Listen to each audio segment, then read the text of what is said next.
Hi Earth Angels! Kamusta? Welcome back to Pinay Angel Tarot. This reading is a love message for no specific sign. This is for anyone kahit ano man ang zodiac sign mo. General love reading, kaya maaaring mag-resonate o hindi. Pero pag nag-resonate, comment nyo para alam ko. Kamusta kayo guys? Comment present para alam kong nanonood kayo. Tingnan natin ang energies connected sa'yo sa love life mo. This connection is a match made in heaven. Marriage. The marriage of souls is the union of two divine opponents.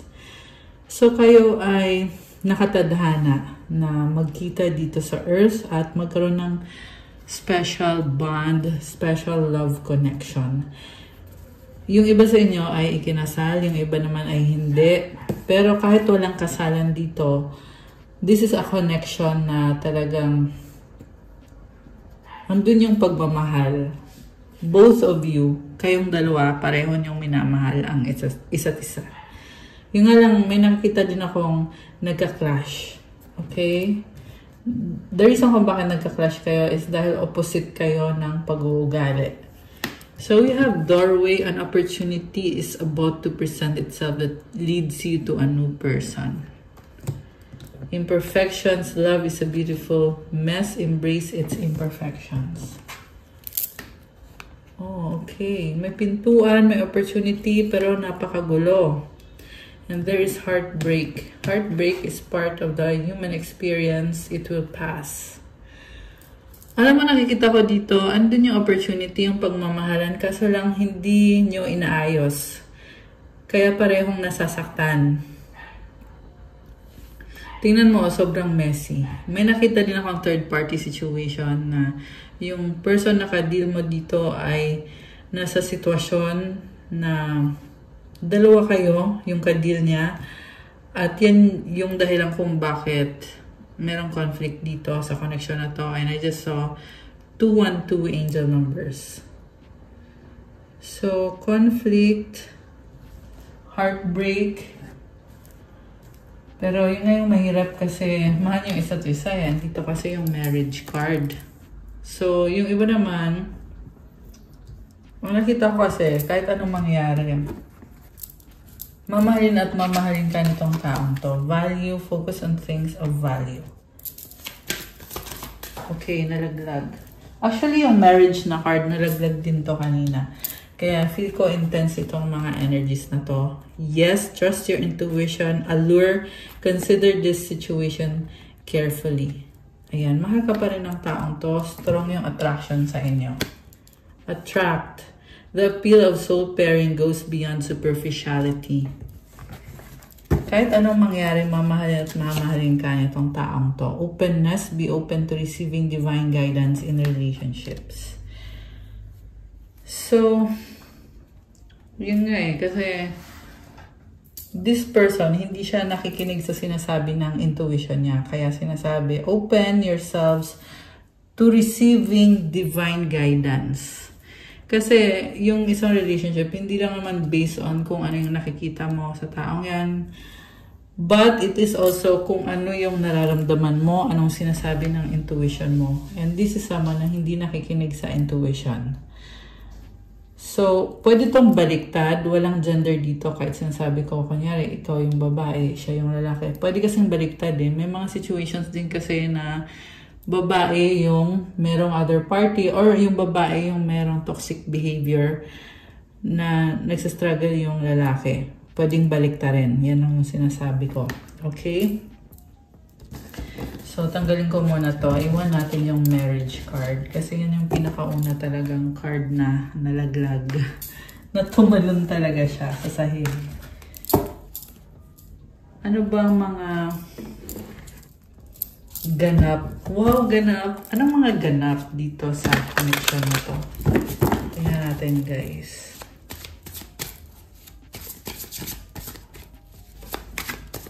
Bakit?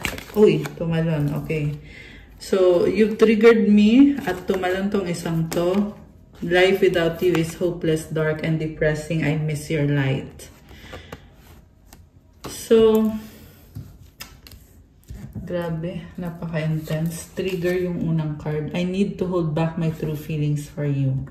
Una sa lahat, kailangan ka niya, gusto ka niya, kaya siya natitrigger dito kasi nakikita mo kung ano yung tunay na ugali nitong taong to. Kung ano yung iniisip niya, alam mo. Kaya siya natitrigger sa'yo. So, yung trigger na yon kasi hindi niya inaayos yung sarili niya. Kaya nagkakaroon ng trigger. So, instead of ayusin niya yung sarili niya, this is someone na chooses to walk away. Okay? And then, ito na nga, namimiss ka niya, kailangan ka niya. Pero siya naman itong iwas ng iwas kasi nga na-trigger mo siya. Kaya, kasi pride to eh. Yung pinanggagalingan talaga nito is pride. Pinanggagalingan ng trigger na yan. Kaya niya tinatago yung totoo niyang nararamdaman para sa'yo. So, pinapa-feel lang niya sa'yo na wala siyang pakialam, hindi ka mahalaga, pero sa totoo lang, life without you is hopeless, dark, and depressing. At sobra kanyang namimiss. Okay? Bakit kailangan magkunyari? Nakakaloka. So, anong meron? Tingnan pa natin. It is all too much. Ayun na nga, yung tungkol sa trigger, na-overwhelm siya kasi hindi siya marunong harapin yung mga problems sa connection nyo. This is someone na pag okay kayo, andyan siya. Pag may problema kayo, tatakbuhan ka niya. Sobra siyang na-overwhelm. It hurts so much. Pero ngayon, ito, nasasaktan kasi nga, ayaw mo na eh. You're not putting up with his shit or her shit. Sorry. Yan kasi yung narinig ko eh, kaya kailangan kong sabihin. So, you're not putting up with this person. At siya ngayon ay nasasaktan. Also, this pain, yung pinanggagalingan din ito is the realization na papalitan mo na siya. So, once na napalitan mo na siya sa buhay mo, well then, yan yung pinaka masakit na part. Siyempre, kasi hindi niya kinakaya. Kasi sobrang attracted sa'yo tong taong to. What do you see in me? So, this is also someone na hindi siya makapaniwala na kaya mo siyang mahalin or pwede mo siyang mahalin. Also, parang nag-iisip siya eh. Ano bang alam mo? What do you see in me? Ano ba yung alam mo tungkol sa akin? Kasi, itong taong to ay gusto niya may control. Pero, hindi nangyayari. At, yun yung fear niya na baka ikaw yung magkocontrol sa kanya. I can't let go of you. Ayan, hindi kanya mabitawan. I cry at night. So, ito na nga, nasasaktan siya, namimiss ka niya, nalulungkot siya, umiiyak siya, I don't know who I am anymore. Oh my gosh.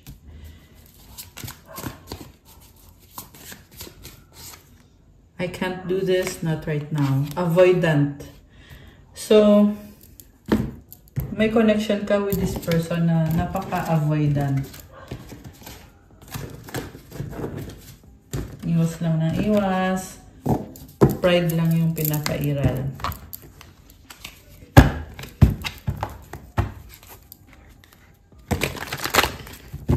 Okay, gusto kong tingnan ano ba sige, tingnan natin ano bang paparating dito sa connection na to. Tingnan natin. Ano paparating? Mag-workout ba to? Hindi. Yun yung gusto nating malaman. Okay. 7 of Cups crossed by the 2 of Wands, the Star, Ace of Wands. This is Page of Swords and the 5 of Cups, 3 of Cups, 9 of Wands, Knight of Cups, King of Cups. Oh, mahal ka niya. Oh my gosh. 3 of Swords sa bottom of the deck. Umiiyak. Grabe.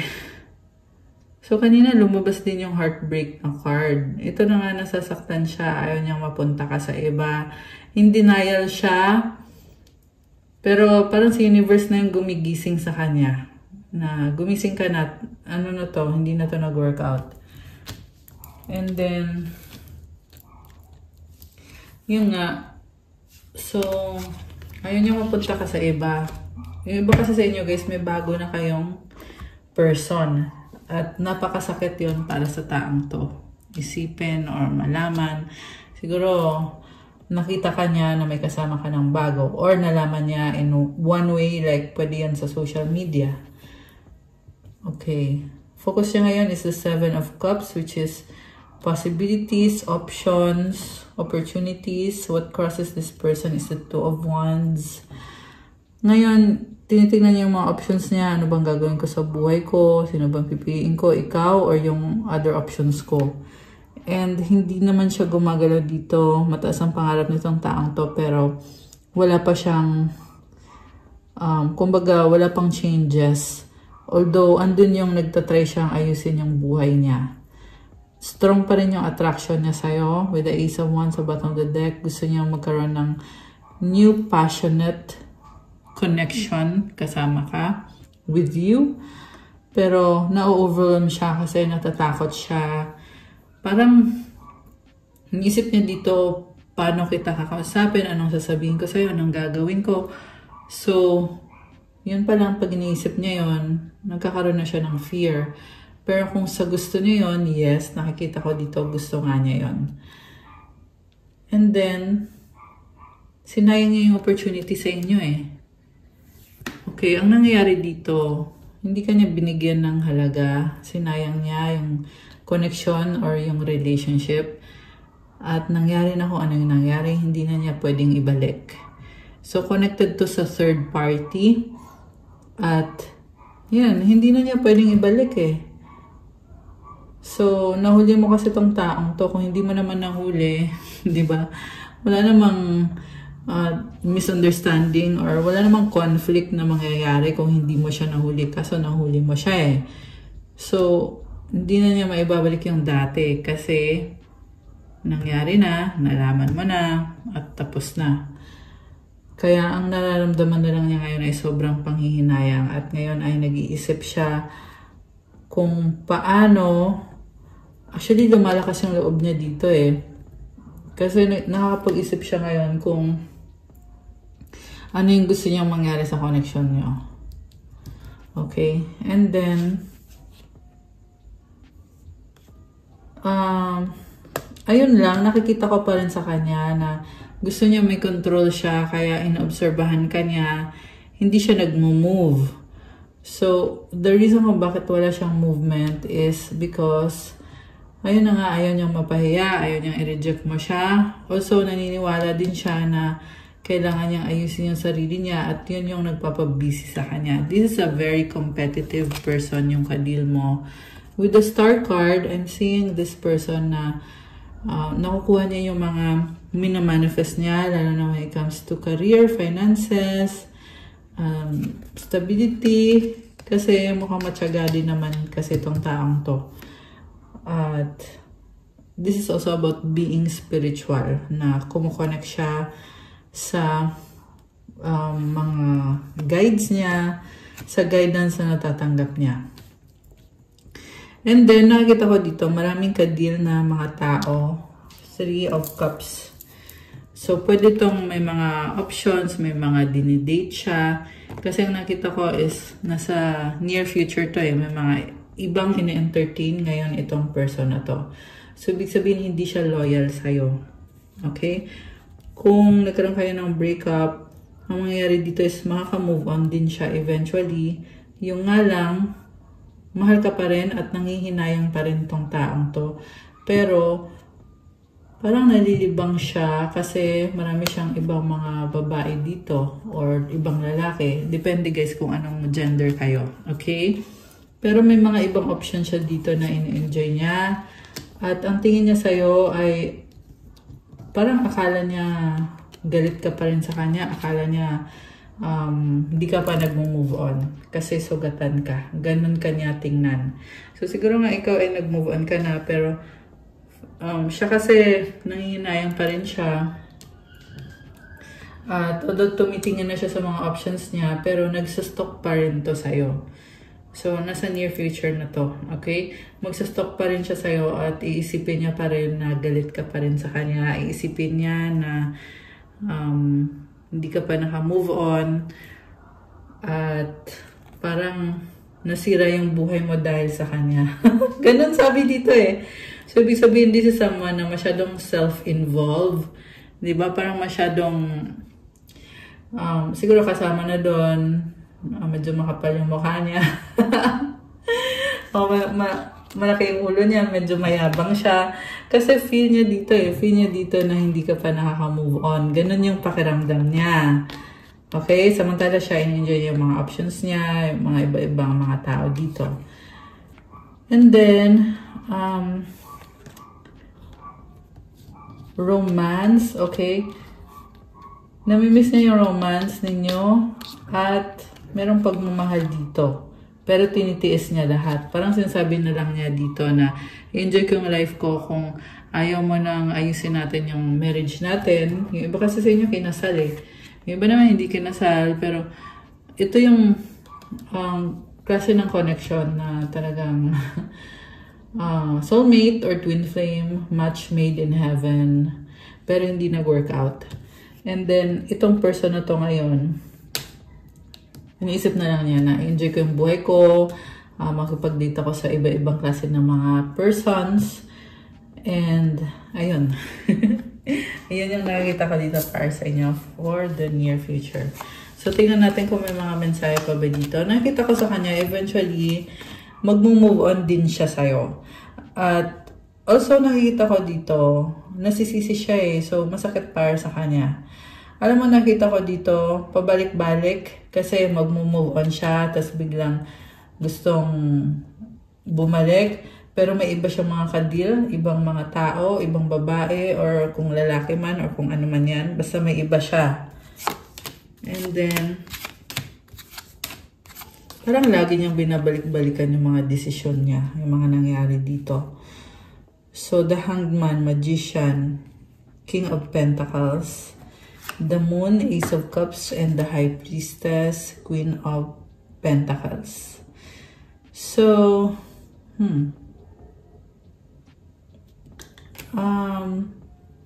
mukhang nakikita ko naman siya sa kanya na unti-unti siyang magiging back niya yung magandang energy niya dito. And then,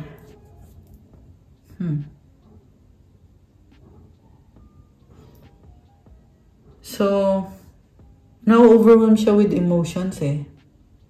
Kasi inisip niya dito, ready na ako, andito pa rin ako, namimiss kita, iniisip kita, gusto kong magsimula tayo ulit. Pero ayokong sabihin sa'yo yung totoong nararamdaman ko, yung mga sekreto ko, ayokong sabihin sa'yo yon. Two of Swords. Dahil sa fear. Tsaka isa pa, nagdadalang isip din siya kasi iniisip niya na baka iwan mo lang din naman siya. So, ba't pa niya ipapahiya yung sarili niya kung iiwan mo lang din naman siya. At the same time, nakita ko itong tao to, naghihintay. Naghihintay siya. This is someone na hindi niya sinasabi yung mga nararamdaman niya. Masikreto, malihim. Pero andun yung naghihintay siya ng moment eh. Nakikita ko sa kanya. Hintay siya ng moment na kaya tayo magkikita, kaya tayo mag-uusap, gusto ko na makausap ka. This is also someone na kino-consider ka niya as friend or someone na special ka sa kanya. Inuunawa ka niya kahit feeling niya dito siya yung dapat nasusunod, siya yung may control, pero tinatry niyang, alam mo yon, naunawaan ka niya, sa totoo lang naniniwala siya sa'yo. Pero, hindi yun yung pinapakita niya. Okay? Pero nakita ko dito, yun yung intention niya at yun yung totoong nararamdaman niya.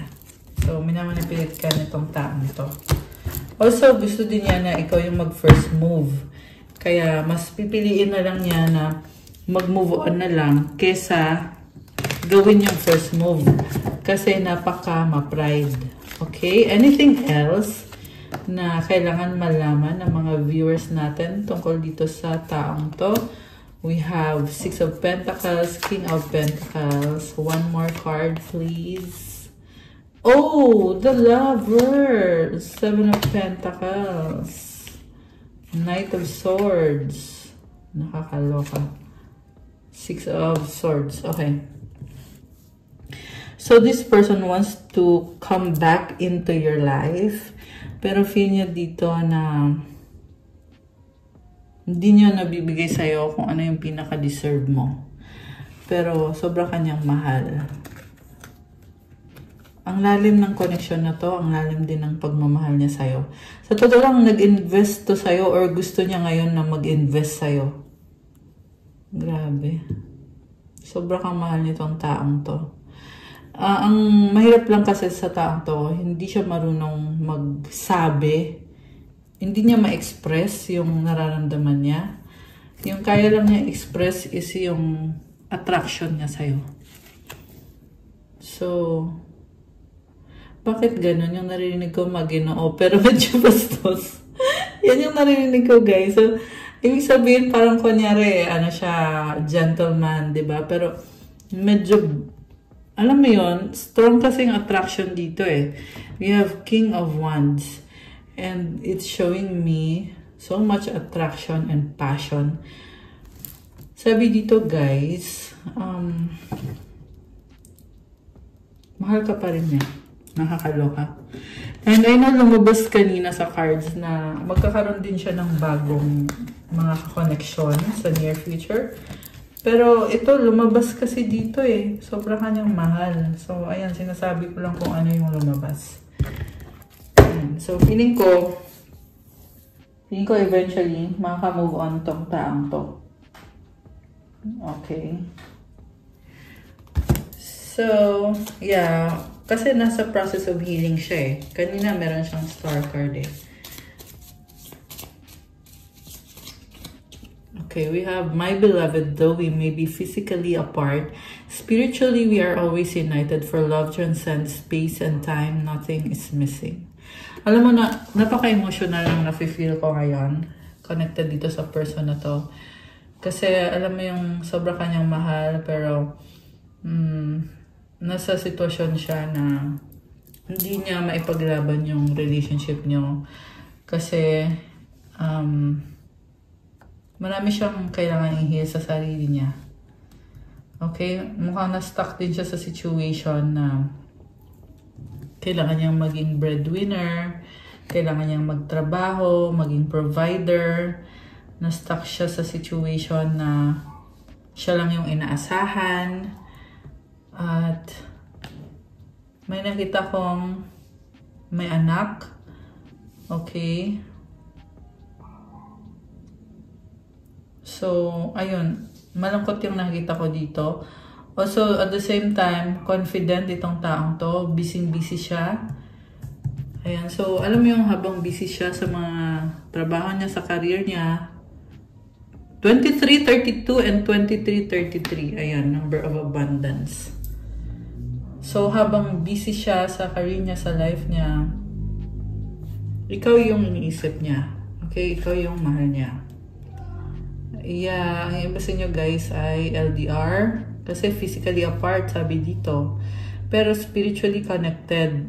And love transcends space and time. Nothing is missing. Grabe. New beginning. A new adventure awaits. Embrace it and live your dreams passionately.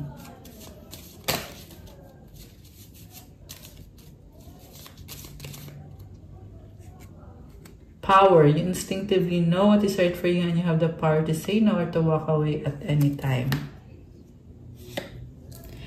Healing. Imagine yourself and your beloved surrounded by light. Feel your relationship being healed at this very moment. So, merong tumalikod eh. Gemini. Okay? Gemini ay tumalikod. So, remember, pwede yan Sun, Moon, Rising, or Venus. Kung hindi Gemini yung zodiac sa inyo, I mean, yung Sun sa inyo, tingnan nyo yung Moon, Rising, Venus nyo. Although, kahit na anong sign naman pwede dito, merong lumabas pala dito, merong strong earth sign, Capricorn, Taurus, Virgo, air signs, Gemini, Libra, Aquarius, fire signs, Aries, Sagittarius, although this can be any sign. Okay? Kanina, merong lumabas din na water sign, Cancer, Pisces, Scorpio. So, water sign ay sobrang emotional ngayon. At ang daming pangarap, ang daming gustong gawin. Yan yung energy ni water sign, Cancer, Pisces, Scorpio. Okay. So, ayun. Nag-vlog yung isang card. Ano to? Don't pressure me. Okay, sino yung nape-pressure? Ayan, nalaglag eh. So, balik ko muna guys. Tingnan natin. Ano bang feelings ngayon? Or ano bang mensahe ngayon nitong taong to sa'yo? I am sorry. I'm tired fighting this battle. I'm struggling right now. I cry at night.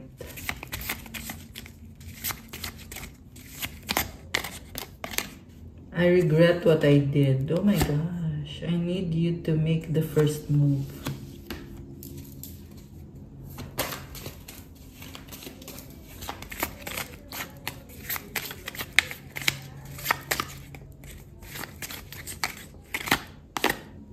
We have to unite. I'm not happy anymore. Think positive.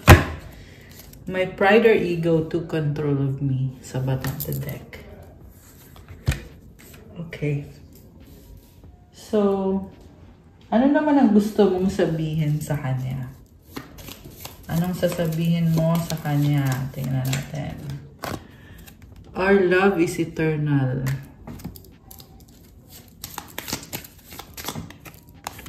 Our love will never cease to exist. Grabe, puro our love. What's the point of it all? You have to be patient. Do you love me the way I love you? Oh my gosh. I'm tired of running. Will you help me? I remember the day we met like it was yesterday. Do you miss me the way I miss you? Oh my gosh. We've been together for lifetimes. Alam mo, intense yung mga experience ninyo with this person. Ang nakikita ko sa'yo is, kahit ganon kahalaga itong taong to sa'yo, pero kailangan mong bumitaw. Or binitawan mo kasi gusto mo ng healthy life, gusto mo ng peace of mind, healthy relationship. Parang sinasabi mo dito kung hindi din naman magiging healthy yung connection natin kahit na mahal natin isa't isa, kahit na miss natin isa't isa, then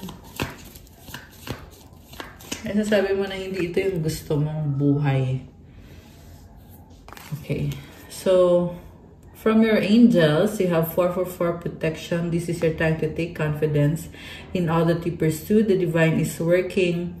The divine universe is working through you and protecting you. Time has come to allow the doors of opportunity to welcome you with open arms. Ayan guys, maging confident ka daw sa lahat ng pinupursue mo. Alam mo, nakakita ko, ang daming blessings at sabi nga dito, andyan si universe nasa sayo, pinoprotektahan ka at i-welcome mo daw yung mga blessings at opportunities. Affirmation. Nga pala, comment 444 to claim this beautiful energy. Comment, I welcome the doors of opportunity. And comment, claim protection. Affirmation, I feel the loving care of the divine protecting me. I allow myself to pursue growth and opportunity. Isa pa. Okay, tumalon sila. Isa lang. Okay. 1515 creativity. Keep accessing the creative connection that you feel to the divine. The whispers speak through your creative connection, allowing you to express the beauty that is within you and connect you to the love that is around you. Wow! I love this. Marami nagmamahal sa'yo. You are a very creative person. So, comment, claim creativity. Comment 1515. Oh, may dumaan na airplane. Baka magta-travel kayo. So, affirmation, creativity is my birthright. As I express my creativity, I feel a beautiful flow of love and connection. Oh my gosh, I love that. So, habang daw in-express mo yung creativity mo sa kung ano man yung trabaho mo or kung ano man ginagawa mo sa buhay mo, nakakatanggap ka ng magandang flow ng love. You have a lot of love in your life. Grabe. Ayan. So, anong mga mensahe galing kay universe para sa'yo? Tingnan natin. Also, isipin nyo yung wish nyo kasi kukuha tayo ng sagot sa wish. Okay, mensahe from universe for our earth angels na nanonood, for our lovely viewers. Mensahe from universe. Ay, tumala. Okay, ito tatlong mga mensahe. So, isipin nyo ngayon yung wish nyo. Wish na kayo, guys. Mag-wish na kayo. Wish, okay. Kung kailan mangyayari ang wish mo, tingnan natin.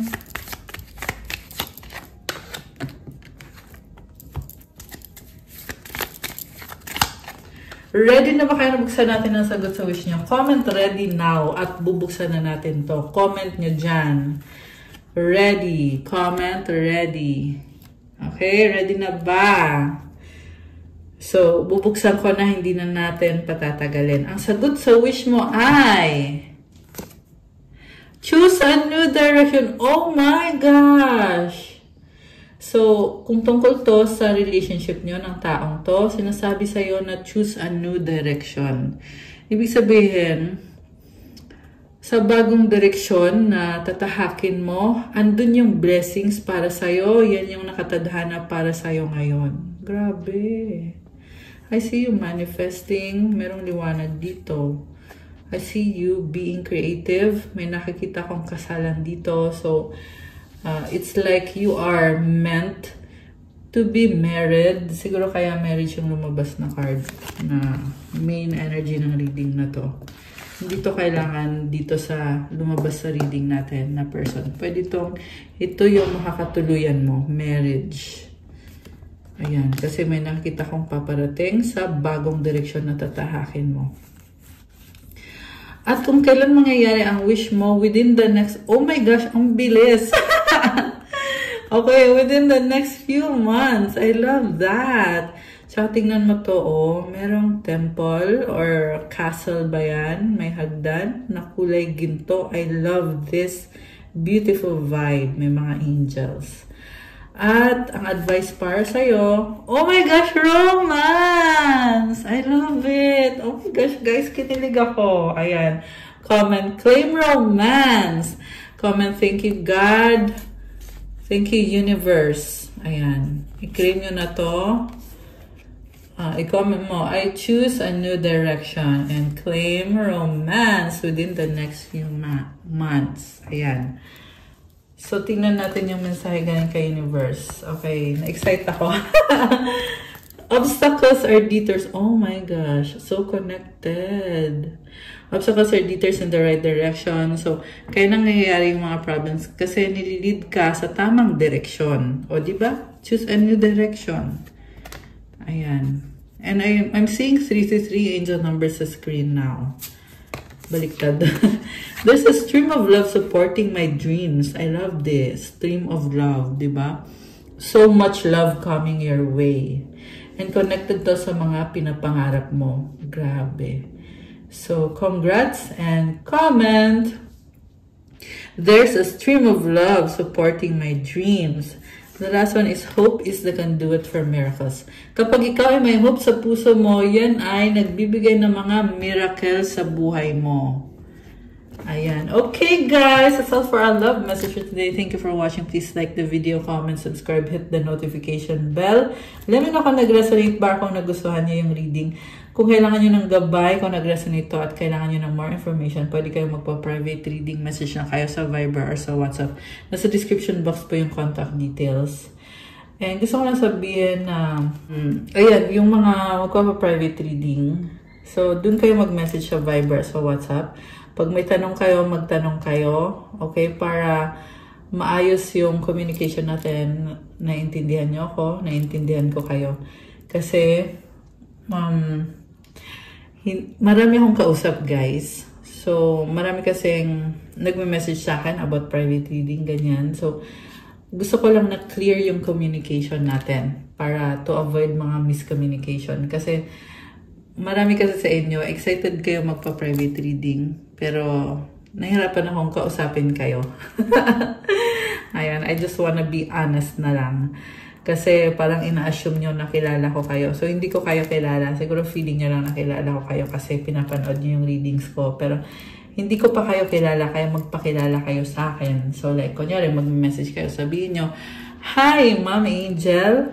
Nanonood ako ng video mo. Kamusta ka? Pwede ba akong magpa-reading sa'yo? At ano ang gagawin ko at magkano?" Ganon yung, ganon yung intro nyo. So, huwag kayong mag-message sa akin na parang feeling nyo ay kilala ko kayo or alam ko yung buhay nyo kasi, ayan, hindi ko alam. I'm just saying. And also, gusto ko mag-thank you din sa mga nag-avail na ng mga private reading services ko. And sa mga hindi pa nag-avail, mag-message na lang kayo. And check out my Instagram also for those who want to start your crystals journey. Ang mga crystals na ito ay may nakalagay po itong mga special prayers at mga mantras. Alagang-alaga ko po ito with rituals to enhance the energy and to give you really guidance, angelic guidance. Ayan yung natin, rituals na ginagawa natin sa mga crystal bracelets ninyo. Tsaka mga nagtatanong sa akin na gumagawa ba ng love spell, ganito, ganyan. Hindi ako gumagawa ng mga ganyan, guys. Kasi I don't like manipulating love, manipulating people. Hindi ako gumagawa ng mga ganyan. Hindi ako gumagawa din ng mga alam mo yun, yung mga hindi permitted. Kaya nga ito na nga yung crystals. May kasama naman ng pang-attract ng love. Yan nga yung purpose kung bakit tayo nagsisell ng crystals, diba? To attract love, to attract money. So, andyan na po. Yung iba kasi siguro wala kayong idea. So, ayan, kaya ko din sinasabi sa inyo. So, kasi may mga natatanggap din ako mga messages na nagtatanong na kung paano ba, ganito, ganyan. Ang dami mga tanong. So, ayan, kaya gusto kong magsabi sa inyo para somehow may konti kayong idea. Tsaka kung may tanong kayo, magtanong kayo, pero always be respectful. Okay? And be, be respectful and be kind. Anyway, so thank you again. I love you guys. Have a good day or night kung kailan nyo man mapapanood tong video na ito. I'll see you again soon. Stay safe and good night and God bless. Bye!